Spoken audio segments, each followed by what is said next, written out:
In this video, I'm going to show you how to replace the EVAP purge valve on this Chevy Trax. This is going to be located in the back of the engine bay above the intake. Let's get into it.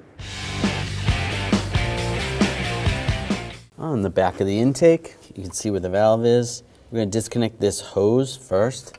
Use some needle nose pliers.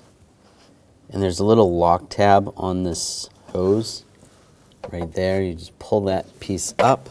Then you can push this down and that unlocks it.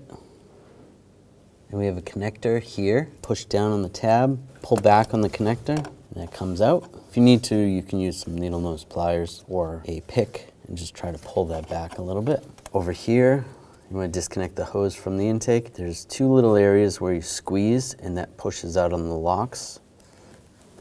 A little bit tricky, just squeeze that. And then grab the valve, pull it off the bracket. There's this little rubber piece, you're gonna pull that off. And there's the valve. And take the new valve, slide it on the bracket.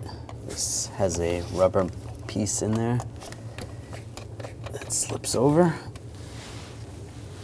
Lock that in place.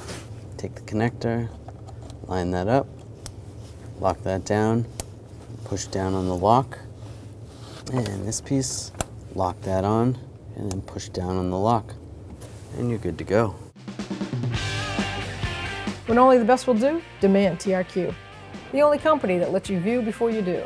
TRQ is committed to offering the highest quality aftermarket auto parts that are engineered for peace of mind. Thanks for using and viewing with TRQ.